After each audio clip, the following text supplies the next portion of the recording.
Chippewa Valley Community Television and the City of Eau Claire present the Eau Claire Redevelopment Authority meeting. The audio for this program can be heard on WRFP LP 101.9 FM. Board is here. I'll call this meeting to order. First order of business is minutes from the meeting of August 17, 2016. They were in our packet. Any additions or corrections? Hearing none, can I get a motion to approve as presented? Use the mic. Sure. So moved. Okay, we got a motion to approve in a second. All in favor of approving the minutes as presented, please say aye. Aye. Aye. Opposed, same sign. Minutes are approved. Financial statements. I'm sorry, I didn't catch the second. Okay, thank you, Dave. Financial report, Mike? I am going to give the financial report. Josh is out of town today.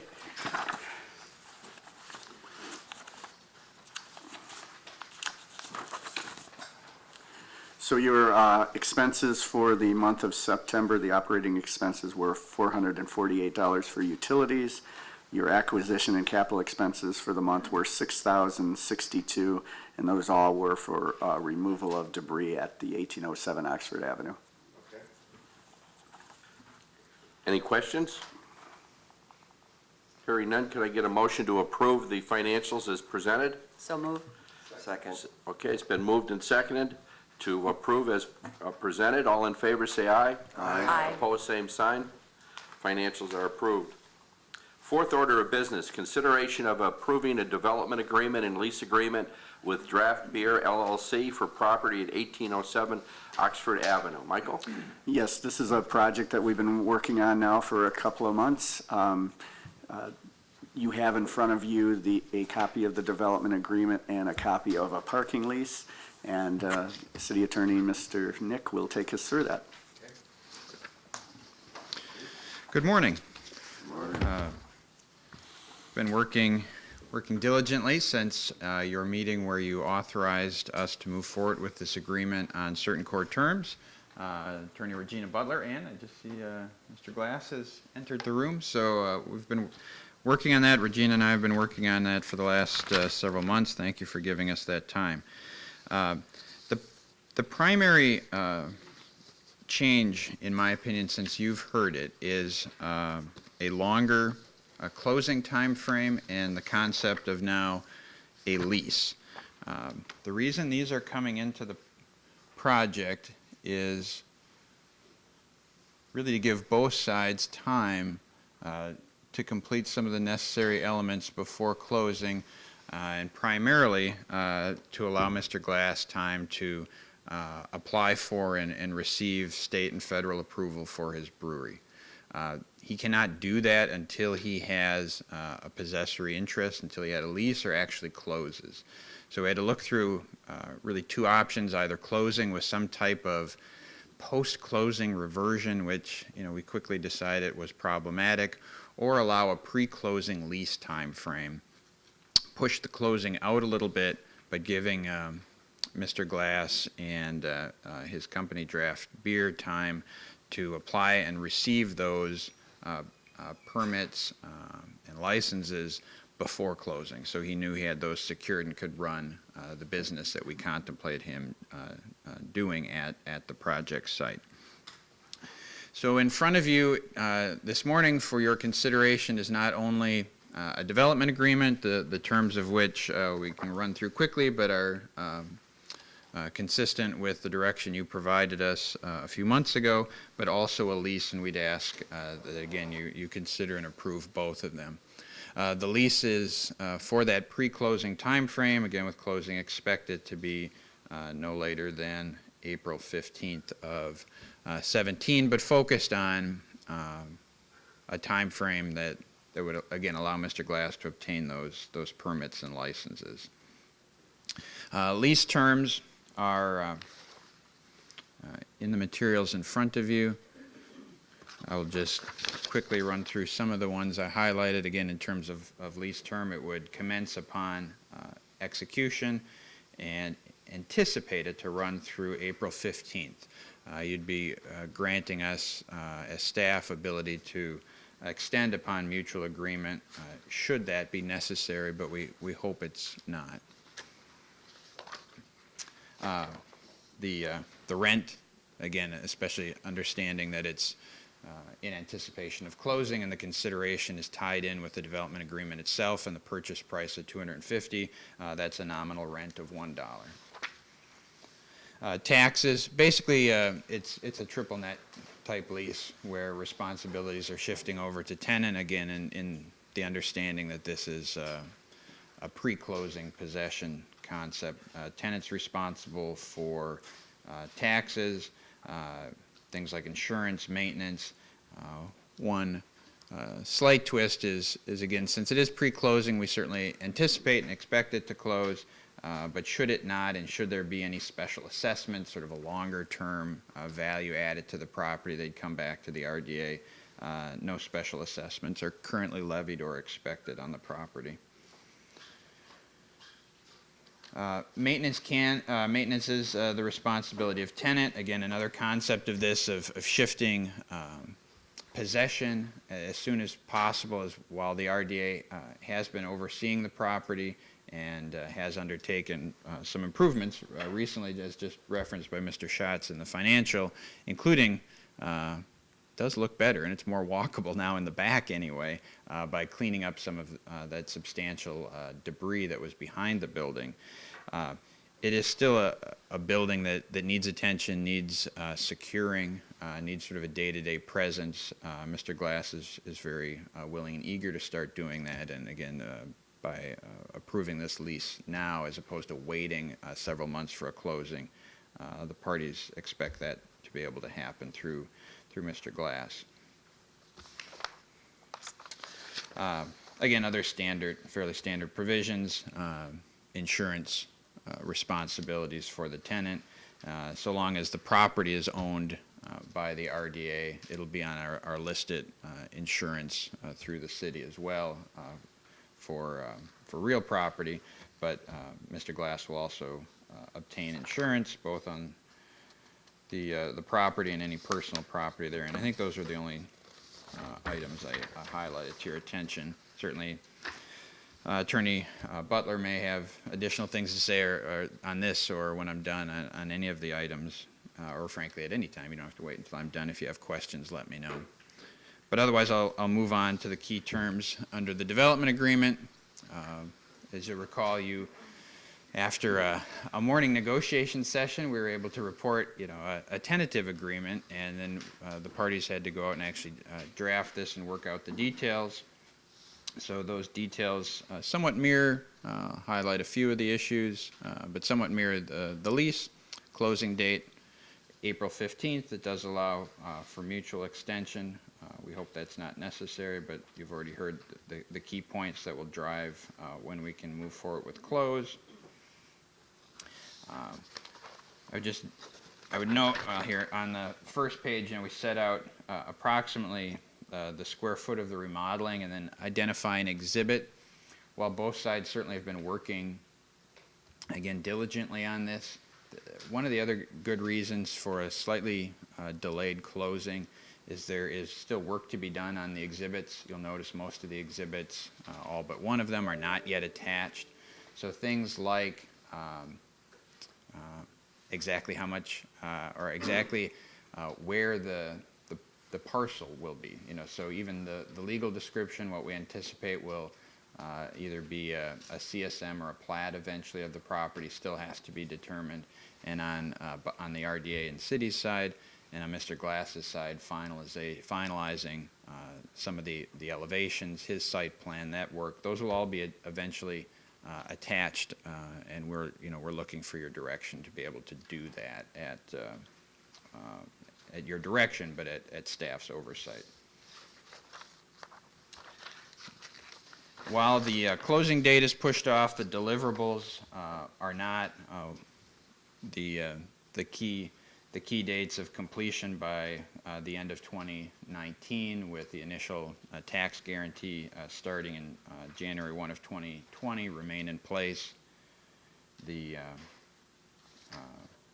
concepts similar to some of our agreements in the North Barstow, indicating that this is a property that is on a future trail and park system, noting that the development will have high-quality finishes and that they'll have sort of dual facades, recognizing that really the back of this building will be as important as the front, and that both will be designed and constructed with that in mind. As we've already heard and conceptually agreed to, demolition of the North Warehouse building is a RDA responsibility and will be undertaken pre-closing. This does allow a time frame post-closing, but especially with a longer closing date, we anticipate doing that before we transfer ownership title of the property. In Section 6, the minimum tax guarantee is drafted and available there for your review. It has the $2.5 million as of January 1, 2020, the $3 million as of January 1, 2022. Those continue for 25 years thereafter. There's also the 50-year minimum for taxable status. Both those are conditioned upon performance of certain things by either the RDA or city. In terms of the city is not a party to this agreement, so it is not contractually bound to do them, but again, if they don't occur, the minimum tax guarantees will not be triggered. The requirements include for either of the two levels of minimum tax guarantee, creation of a TID or a tax incremental district that includes the property, and completion of a bike and pedestrian trail between Madison and the High Bridge. Also, I didn't highlight it, but certain clearing of the trees. We anticipate some of that to happen, again, under the oversight and at the direction and determination of the city foresters, probably starting this late fall and winter, to open up that lower floodway area and also to clear that out. If you haven't been back there, and again, know that the above top of bank area now looks considerably better and cleared, and there are preliminary stakes of where the public trail is anticipated to be located below that top of bank. And by the way, it was flooded right to the toe of that recently with our high water. But there's a fair amount of garbage and debris down there that, in addition to the thinning of sort of the invasive or opportunistic trees, we'll also have to get down in there and clean that out. So those are conditions for the first 2.5 by 2020. In addition to those, for the higher $3 million amount to apply, the RDA needs to plat at least 5 lots to the north of this property. We certainly anticipate that will be part of our redevelopment efforts, but Mr. Glass has an understandable interest in seeing that the RDA and the city move forward with developing of this district, and that was one of the ways we came to indicate a trigger for that. And then be in process, which is what we do through the RDA and economic development through Mr. Schatz's division, to have those ready for development and market them as such. There is, of course, more. It's highly entertaining. Took a lot of work to draft, but that's probably enough unless you have questions. Questions, anyone? I'm sorry, on the additional condition to plat the lots, Steve, do you expect that to be a problem within that period of time? It looks like these have to be available for commercial sale, so anything for the park, I assume, doesn't count in that calculation? Correct. They would be right, land available for commercial sale. I don't anticipate that platting 5 lots will be problematic. We have, again, a need. This is a preliminary site plan of 1807. We know it'll have changes, but you can see right away that it's a subset of it. It's approximation of the 50,000 square feet, and the 50,000 square feet is what we'll be aiming for, but we don't know the exact envelope. So we're going to have additional land to the north that will likely plat.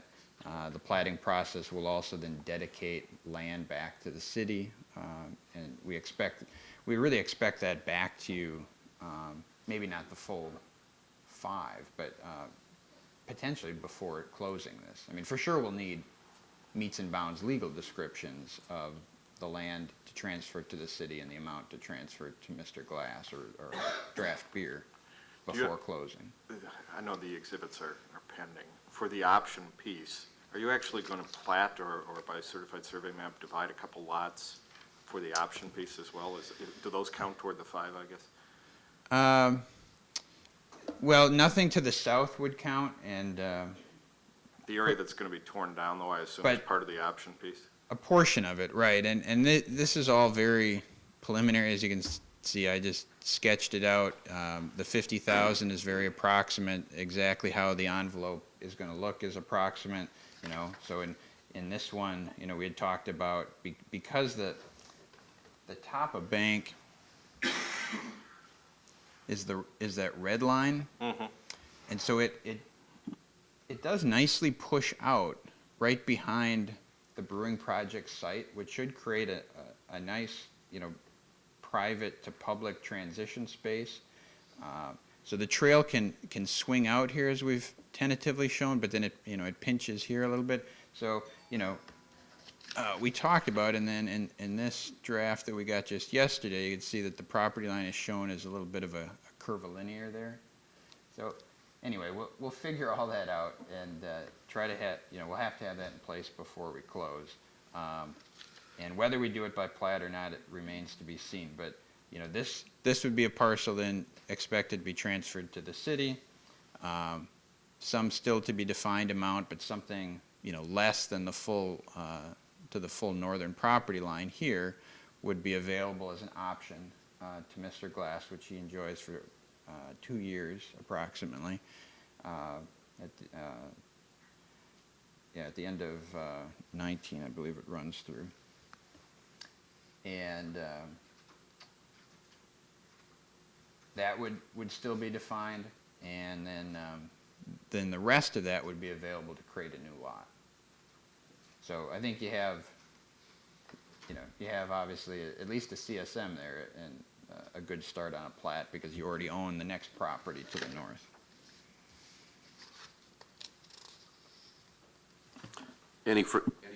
Any further questions?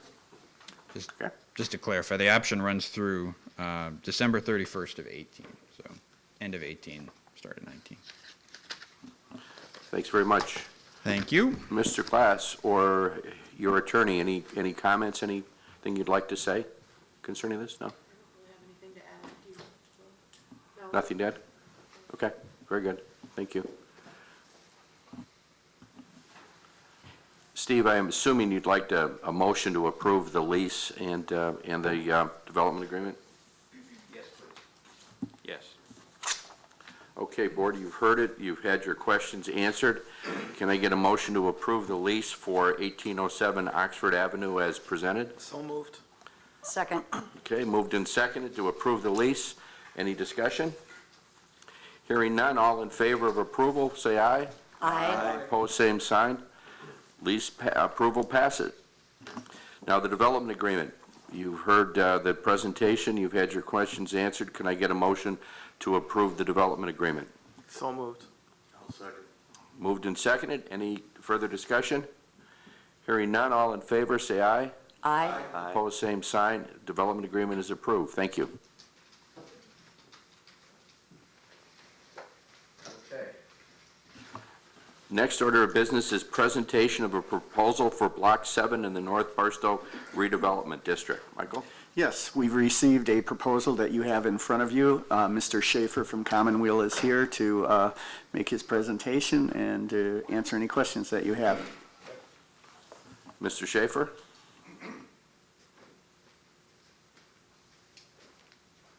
Good morning.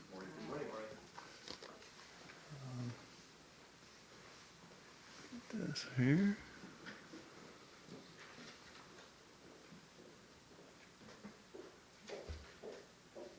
So this is kind of a general map of the area. I think we all are familiar with where Block 7 is.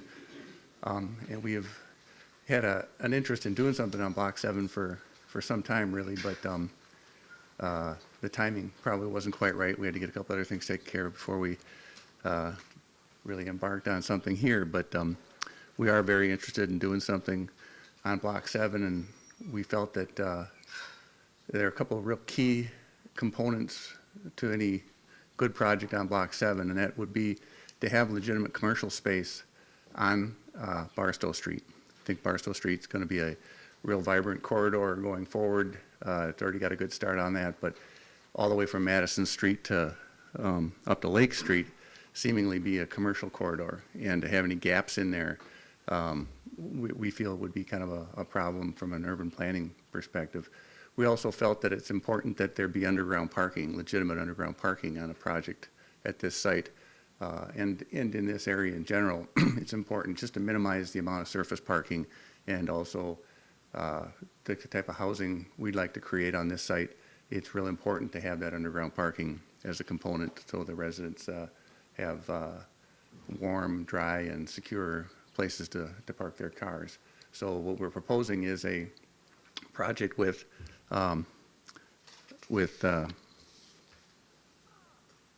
underground parking underneath both structures. There would be two basic apartment structures, and on Barstow Street there would be a level. The ground level would be commercial space, legitimate commercial space.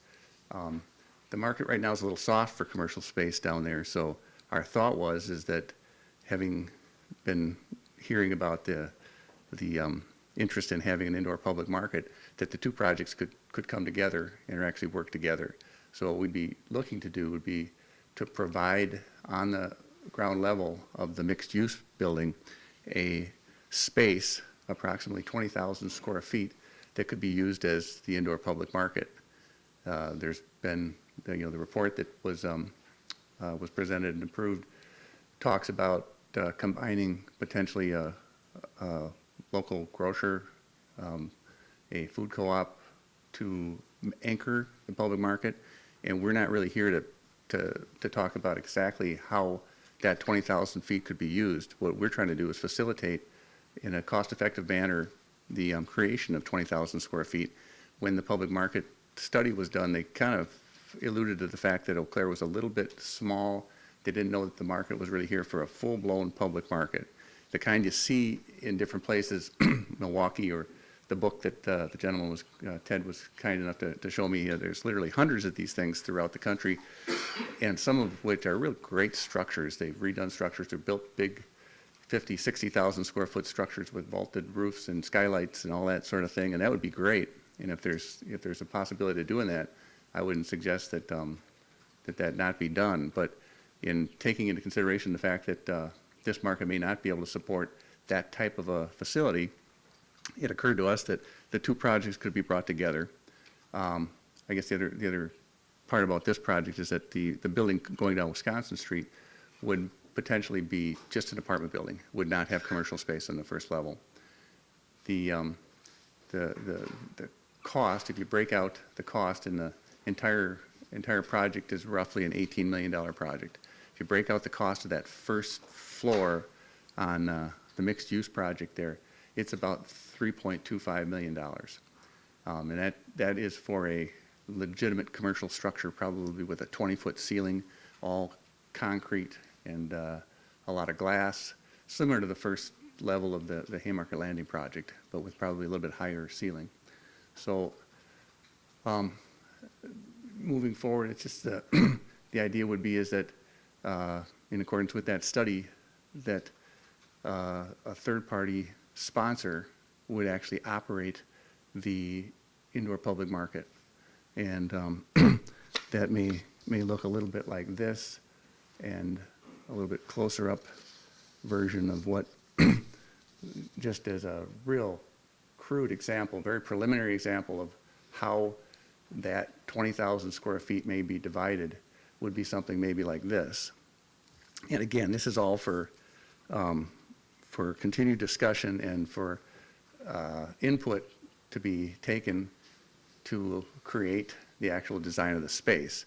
This isn't, again, a real large public market, but the combination of a grocer and some spaces that all may need to be reconfigured, shared restroom facility that would basically be available to the public while this was open, a shared loading dock and trash recycling facility that would basically be tucked away within the middle of the block, could be facilitated by this type of a layout. So what we found is that with lower land costs, an apartment project downtown now can work without municipal subsidies. And what we're not so sure about is the commercial space. Right now, the commercial space in downtown we're still working toward making it viable.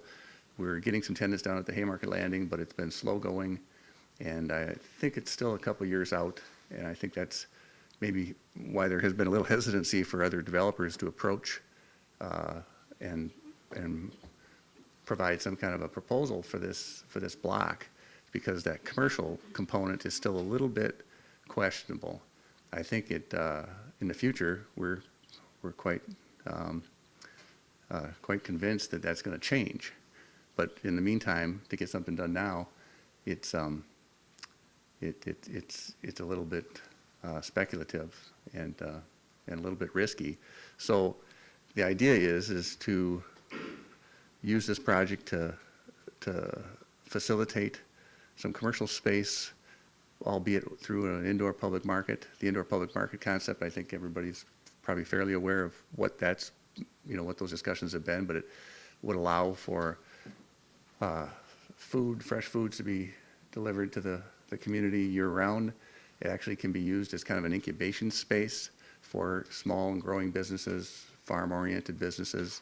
How that's exactly managed and operated, we're not here to suggest how that be done. But that part of the project would need some public funding. And that's kind of the public-private partnership we're proposing, is that the community, through different means, fund the first level of the mixed-use building only. That would be the only funding that this project would receive from the public sector. And that the apartment portion of the project, that being the underground parking and the towers, three levels of apartments on each building, would be funded privately. The idea then would be the sponsor would lease out the first floor to whomever they feel appropriate to lease it out to, and revenue from that leasing, and it would probably, especially at first, be well below market rate leasing to facilitate the incubation of these businesses, that those funds could be used to facilitate potentially the operations of this sponsor. And all the while, there would be somewhere, some valuation of the building. Again, we expect the cost to be $18 million. I don't know where exactly it would appraise or where the assessor would value the property, but a considerable valuation would assist TID 8 in meeting its objectives and fund hopefully some of the other costs associated with this. There were some drawings, but we've had a little trouble getting the exact architecture on the project that we were looking for. This is getting closer, not exactly what we'll probably end up with, but as a preliminary kind of a look to a project. We think it fits in well. We think that 4-story building along Barstow Street, dropping down to a kind of a 3-story building as it transitions into the neighborhood on Wisconsin, is appropriate for the area and would fill Block 7 with, again, a project that has commercial underground parking and a high enough valuation to meet the needs of TID 8 and other needs going forward. Thank you. Questions? I have a question. Would there be underground parking separate for each of the 2 buildings? The underground parking would actually be connected. At Riverfront Terrace, we've got kind of the same arrangement where, and that's you'd enter off of Hobart Street, and the underground parking would be under both structures. So there'd only be one entrance, only one need for one garage door coming off of any public street. Refuse from the apartment project would be stored in here. And so we anticipate about 80 parking stalls and we thought about 85 apartments. So there would be some apartment, some residents would need to park out here, but the majority of this lot would be available for the, probably the grocer, the way the thing is configured. The other commercial space would rely on street parking and parking in the ramp.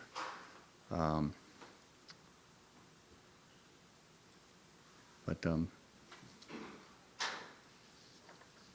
Thank you. yeah, Stuart, for the grocer, are you actually envisioning that almost like a condominium, where a different entity would own that space and lease it out, or master lease it from you all, and then Yeah. turn around and release it? and I'm sorry, Jeff, I didn't explain that very well. The concept would be is that the cost for that first level would be paid for through some kind of public entity, whether it be TIF or grants or whatever. And then we would lease that, as the building owner, we would lease that to the sponsor for $1 a year, basically no cost. The sponsor then would lease to the tenants at whatever they could get, whatever they felt appropriate. So the sponsor's hands would be free to really select the right tenants and facilitate their growth, possibly almost an incubation. The anchor tenant, though, would probably be a lot more permanent. I see these tenants would be typical of an indoor public market, not a lot of infrastructure. This, though, would be something that would be more of a permanent tenant in the facility. And how that would be structured exactly would be up to the sponsor. If that couldn't go or wasn't feasible for whatever reason, would you be prepared to move forward with either a greatly reduced amount of commercial on the ground floor or eliminating it as you would on the other building, or is your preference to try and keep some space there for commercial? I feel very strongly, not just as the potential developer of this project, but just as a member of the community, that needs to be commercial space. And I was, some of the other proposals that I'd seen that didn't show actual legitimate commercial space on the first level of building on this site, I felt were extremely inappropriate. So I really feel strongly that needs to be commercial space. I think this structure that we've proposed can facilitate that one way or another. And there are potential tenants right now that can't pay if we build it without any subsidies at all, we're probably talking about $20 a square foot to need, just to break even on the rent for commercial space. Commercial, which there. is high, obviously, for people watching on TV. That's a high rent. That's the reality of new space now. If we build a new building for somebody. No, I don't disagree. It's just, Yeah. it's going to be I agree with you on everything you've said. It's going to, hopefully, the more people you get down there, that will help bring the commercial later, but initially, it's probably a challenge. So if the plan is predicated on having it, somebody's got to subsidize it, whether it's the public market that you're showing or something else. Is that essentially the bottom line? In some way, shape, or form, if there's going to be commercial there's going to have to be some subsidy tied to it to make it work. That's what we're proposing. Our proposal is predicated upon that part of the building being funded from sources other than us. But none of the other parts of the project need public funding. Just that commercial space on the first floor. Thanks. Yeah, I'm not sure who my question would be for. I suspect probably Steve, Mike, and Stuart, the three of you. I like it. I think it's a good idea, and commend you for bringing it forward, so thank you. I would presume, so if the city is going to effectively be paying, or whatever entity is likely to be paying for a significant portion of the first floor, I like, 20-foot vaulted ceiling, or not vaulted, high ceilings and all that. But there would have to be a public interest then, it would seem, in maintaining occupancy of those zones. So would the city be able to design into a contract some way to ensure that the commercial rates in those properties are structured in such a way to ensure maximum possible occupancy, for reasonable clients? Is that something we could do? Well, I think Mr. Schaefer is saying that whatever that public entity is, or, other entity, they would have that flexibility to do that.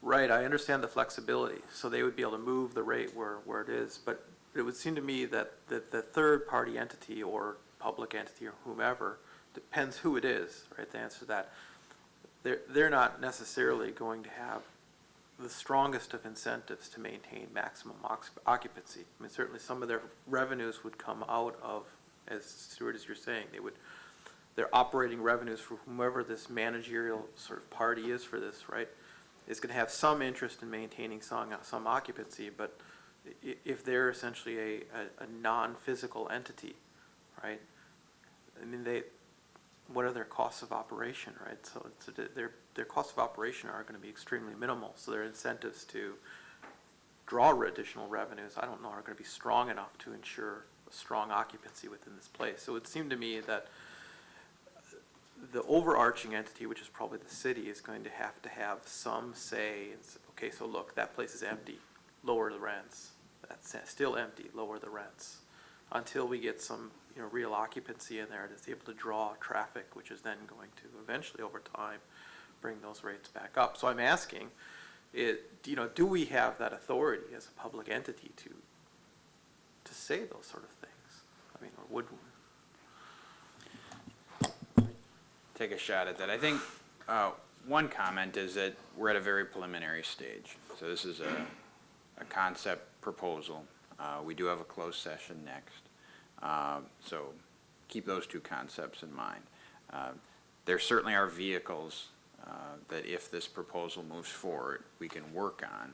Either, Mr. Halloran hit upon one in his questioning. I mean, one is if truly non-developer sources are going to pay for the entirety of that, there's a condominium option of simply the ownership being put in something other than the developer. But there are other models.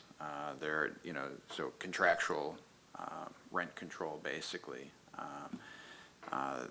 There are agreements that could have some type of clawback provision of, you anticipate early on that there won't be much there for profit. I mean, that's why the proposal is coming in, because I don't know that, we don't have a commercial tenant to bring to you as part of this proposal. It's a good project otherwise, so we need to find other sources.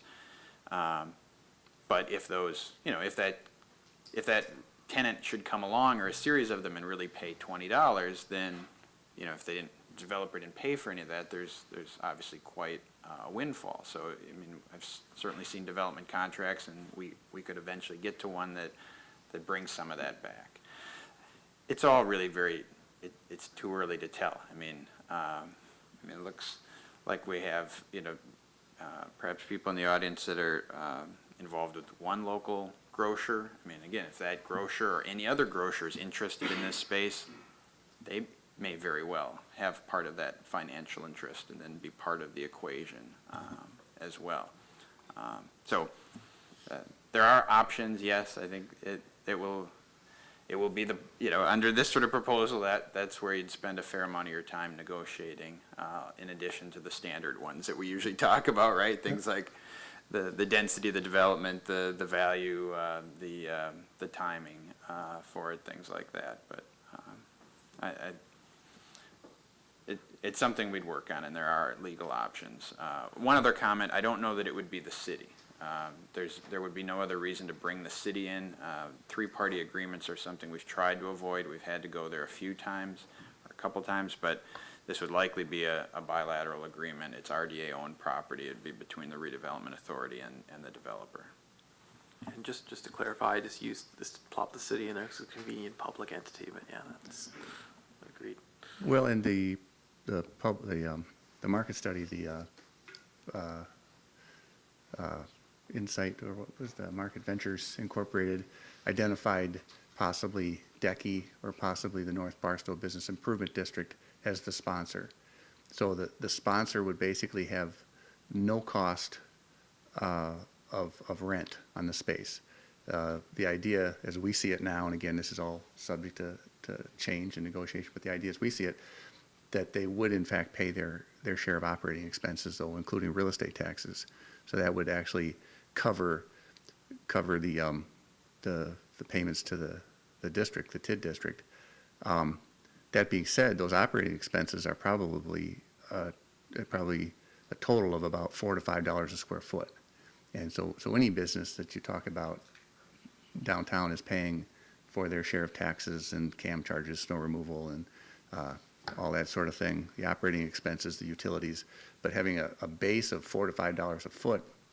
So this sponsor, to begin with, could start out charging people $2 a foot plus their share of expenses. So that puts them in at $7 a foot. I think it would be pretty easy to keep the space full at that kind of a rental threshold. That being said, hopefully that would move a little bit with the market, but the businesses that would locate in here would be subsidized businesses. I mean, they would be, and again, almost like an incubation type of a situation where some of them would be asked to leave after they become successful. If they start up and they get really rocking and rolling, then you ask them to go and rent space on the open market at some point. The anchor tenant would probably be a different situation. There, you might want to enter into a percentage rent type of a lease, whereas as they do better, as their rent goes up, as their profit increases, then they could potentially pay more rent. But to start out with and to make them successful, you might want to start them at a very low rent threshold. So then they would be able to, as they grow and prosper, then the facility would grow and prosper, and the sponsor essentially would have those funds to subsidize their operation or to supplement their operation. What we've talked about is this lease for $1 a year, and we think that makes sense. We talked a little bit about a condo as well, but the actual lease may make more sense. If for some reason this whole thing just is not going to work out, the sponsor says, this is not working, we can't find any tenants. It's really a problem for us to do this. Nobody wants to, be a business here, which again, I don't think is at all going to be the likelihood, especially with rents so low. Our proposal would be that they could terminate the lease whenever they want and just walk away from it. Then we'd be left with 20,000 feet of commercial space, but it would essentially have been paid for.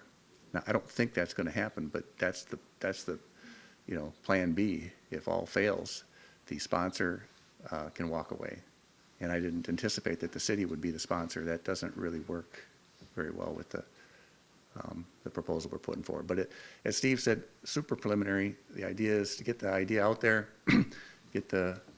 talk about the structure, talk about the project, and I don't think it needs to be a 2-year discussion like some of the other projects we've been involved in. But I think we could get with the option to work with the city on the property. I think it's something we can work through. I think that the sponsor, the city, other interested parties have to discuss what really makes sense here. But I think it's a great opportunity to use this site, get the valuation that really is needed. The sooner the valuation gets on the site, the better for the TID. And the sooner the site is used, the better. Interest rates are still low. Construction costs are still reasonable. 2 years from now, you don't know what that's going to be. So it's a window here to get something like this done. And so I think it's, again, a great opportunity for the community to see this beautiful piece of property developed. I mean, it's a great site located in a very nice spot, but it does face some challenges. The growth, the success of the downtown, the growth is almost its own worst enemy, is that there's been a lot of commercial space. I mean, we just built 33,000 square feet of commercial space downtown. So that's going to inhibit somebody from coming in here and building more commercial space because that space isn't full yet. And there may be other projects, being proposed that also would like to put more commercial space on the market. Well, there's only going to be so much of that absorbed at any one time. We think the future for that is very good. Once it starts, we think there's going to be some momentum, but we don't really have that momentum yet. But again, to wait 2 or 3 years puts the whole development of this site at risk. Right now, it's viable to move forward. So I would encourage, the opportunity to look at this and try to move it forward now. Very good. Thank you, Stuart. Before we go into closed session, I noticed some of our fellow citizens here.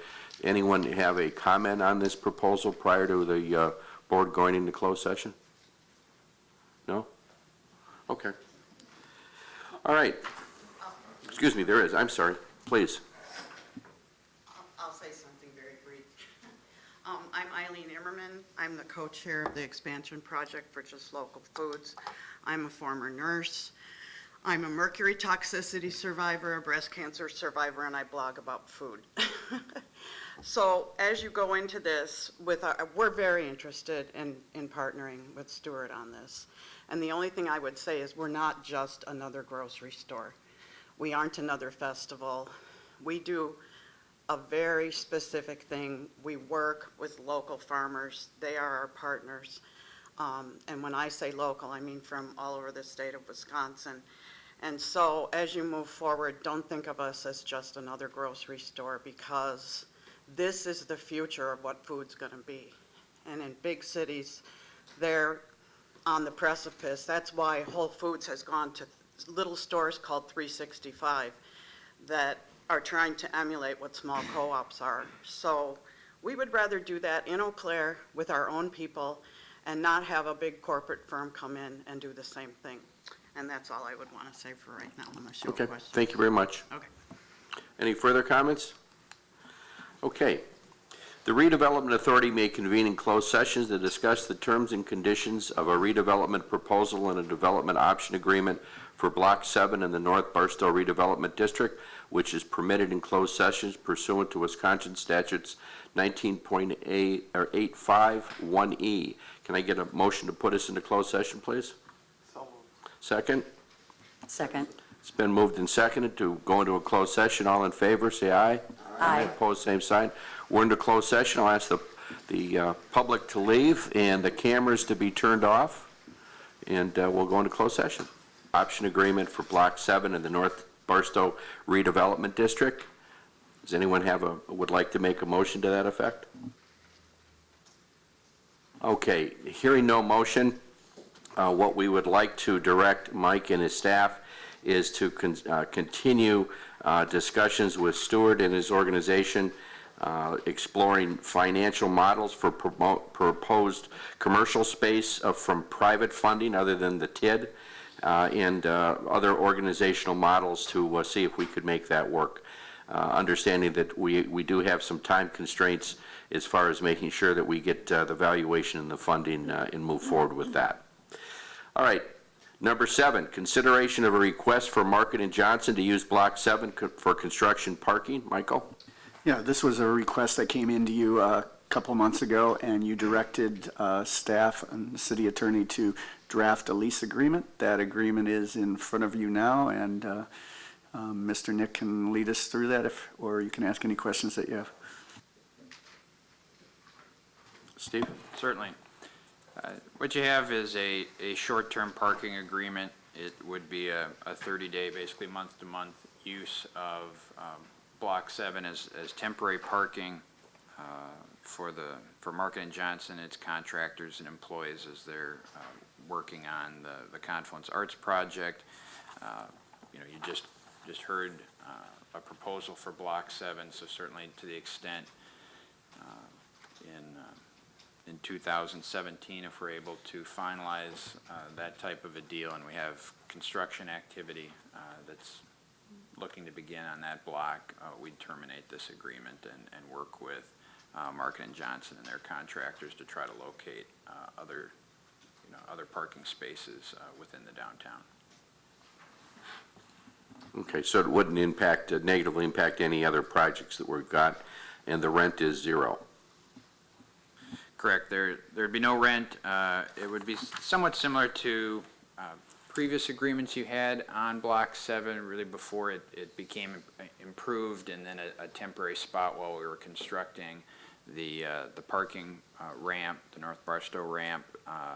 So more recently, we've used it almost exclusively for RCU and JAMF employees, with some space available for other nearby businesses. But you'll remember before that we had a sort of a semi-improved gravel space, and nearby businesses were able to use it at no cost, but the maintenance responsibilities were shifted to those businesses. Very similar to that, where the maintenance responsibility would be shifted over to Market and Johnson, but there would be no fee for the parking use. I move we execute the parking agreement as presented.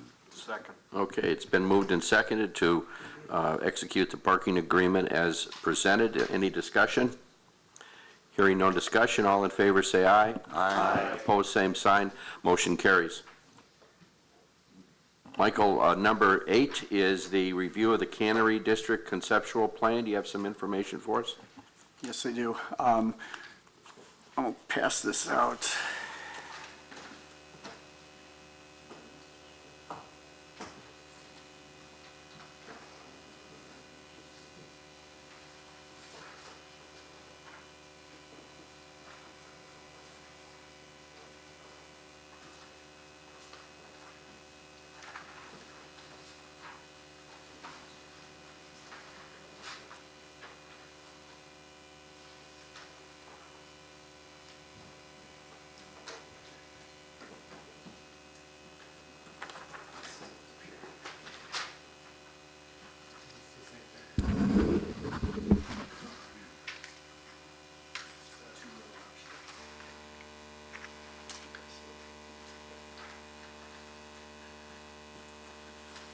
So at our last meeting, we talked about 2 different road options. You wanted Ayers Associates to come back with those 2 examples. So we have option A and option B of how the road would come through. At the same time, city staff has been meeting regularly on both the road options and the park options. And so this is what we consider to be kind of the last thing that Ayers would do regarding the roads. There's only one last thing that they would present to you, and that's that 3D model. So we think we've completed the full extent of the Ayers contract once they have that model, and I think they'd be ready to present that either at the November or the December model. We also would like to transfer the final park plan over to the city and let the city take as they have on other parks, the main role on that. And staff has been working diligently on doing that. As was mentioned earlier, the trail now is marked.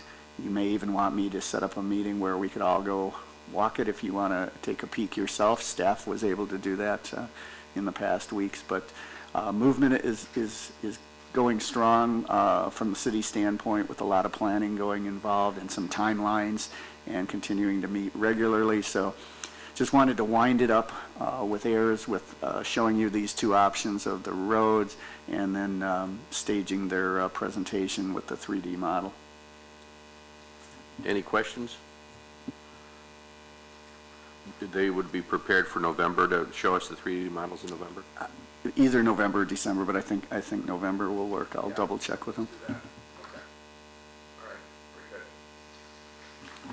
If there's no further questions on that, Executive Director's report, Mike? Yeah, just quickly, it was mentioned that we're on the front page of the paper, made it seem probably more negative than it is, as it's true that our traditional method of funding is coming to an end. We do have some plans on how we will continue to fund the RDA through some funds that were set aside for other things that haven't been needed. There is an economic summit coming up in the end of October where we're going to look at other models of how economic development might work, or at least examine if we should be changing, and at the same time looking at sustainable funding methods too. Also, we had another possible proposal come in, an RFP, where they want us to respond to a corporate headquarters downtown, so we're working on that. The transit RFPs are due at the end of October, so we'll see what we get there. Our WEDA conference, the Wisconsin Economic Development Authority, held their fall conference in downtown last week. It was an excellent chance for us to talk about what's going on here, including our public-private partnerships, all the redevelopment that's going on downtown, our music industry, and our public markets and such. So we put on a good show, and a lot of our fellow economic development professionals now have seen what's going on here. As I mentioned, the trail is marked, so if you have an interest, you could either walk it on your own or I could set something up. I also had a chance to meet with Audrey, who's in the audience, on the health impact assessment and got an update of where they're at. They've been meeting with their neighborhoods and both on transportation and parkland. They will be conducting a survey very soon and would like to be on our December agenda to give us an update on where that's at. Mr. Klinkhammer, did you want to say anything on that? All of it has been very similar to me. Okay, great. Okay. And that's all I had, unless you have Okay. any questions. Any comments on anything Mike said? Okay, very good. And the final item is announcement, directions, or correspondence. Any fan mail, Mike? None. No? Okay.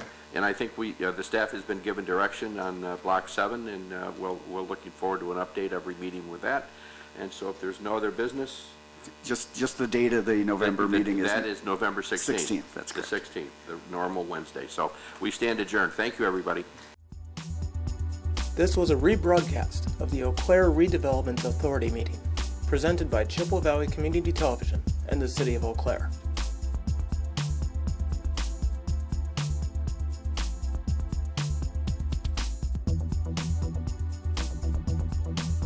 Chippewa Valley Community Television is made possible by continuing community support.